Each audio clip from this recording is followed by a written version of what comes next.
حي على الفلاح. Fasting leads to taqwa if it's done right.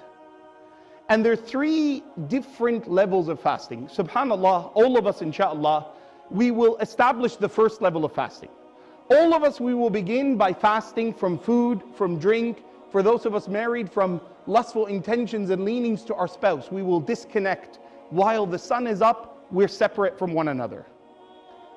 We don't enjoy each other conjugally. And that in itself is difficult. Alhamdulillah, in Perth, we're blessed. You know, I think it's something like 10 or 11 hours of fasting. I was teasing some of my friends, who are, in those northern countries. Ya Allah, protect them. 16 hours, 40 minutes in Toronto, right? And some of the hottest temperatures that have been recorded, since people started beginning records, have been seen, like in Egypt and these countries where they're fasting 14, 15, 16, 17, 18 hours. Norway are fasting 20 hours. Allah be with them, Ya Rabb. Abstinence, that's tough. The second level of fasting is the fasting of the limbs. Is that where your eyes are lowered, your tongue is guarded, your hearing is protected, your habits change. Some of the things that we do that we know we shouldn't do, you begin to guard yourself from them a little bit. Perhaps, I was listening to this kind of, sometimes there's some vulgar music that I'm going to cut that out in Ramadan. Perhaps, it's a person who used to indulge in watching, certain shows or certain movies or things that they know they shouldn't view. They come in the month of Ramadan because it's a month of blessing, because it's a month you can overcome yourself, you restrict yourself, you go that little bit further. I'm not just going to eat, I'm not going to just stop eating and drinking, no, I'm going to do better. The one who wasn't able to wake up for Fajr, 5:30 in the morning, no, I'm going to wake up because I need to eat as well. Right? There's an added incentive, mashallah. Alhamdulillah, no problem, right? The one who doesn't normally go to the masjid, his foot doesn't carry him to the mosque as often.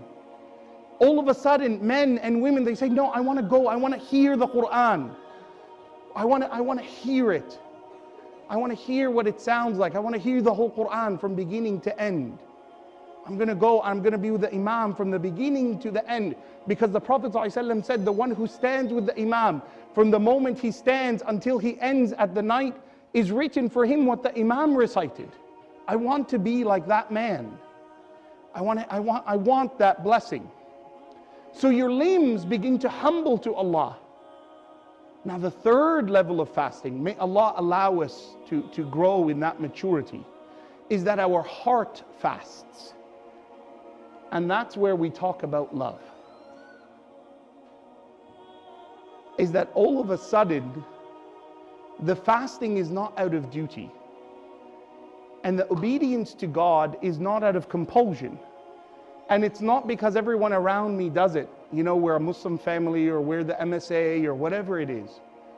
But the Lord of all that exists, who has provided for me for 11 months in the year, has asked me to consider the needs of others and feel the pain of others and share in the journey of others. And has asked me for little. And out of love and out of humility, I'm going to bow down to the one who created me and fashioned me. And therefore love for Allah and for His creation takes root and exists in that heart.